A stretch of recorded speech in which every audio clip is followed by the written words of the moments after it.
अस्सलामुअलैकुम। एक दफ़ा फिर मौजूद हैं हम जीला साहब के पास। जीला साहब आज क्या बना रहे हैं? आज हम गोश्त पका रहे हैं। जीला साहब आप भी उसी तरह बनाते हैं जिस तरह वो लाहौर का चाइना का जीला है?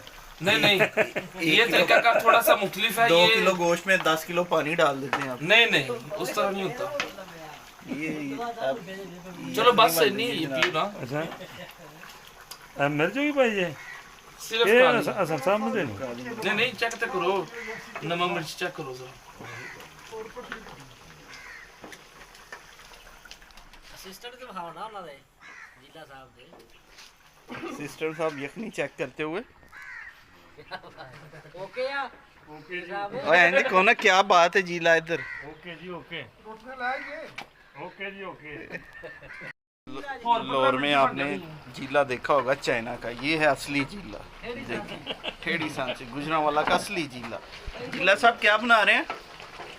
ओहो बस बन रहा है, कुछ ना कुछ ये बन रहा है। क्या मफ्तें डाल रहे हैं जीला साहब? पादरा वाले भी आओ ना। हम भी पादरी आ रहे जा रहे उधर इधर गल सुनो, ए नेड़े करो थोड़ी इधर तो ये। मियां साहब क्या कहेंगे जीला जी के बारे में आप? लीला जी खाना बनाते हैं बहुत अच्छा। बटर डली, बटर चाप। अभी थोड़ी देर बाद आप देखेंगे थोड़ी देर बाद नहीं मियां क्या साहब, क्या खुशबुएं, क्या खाना है। बहुत क्या देर बात के है। बाद आप देखेंगे। नहीं थोड़ी देर के बाद।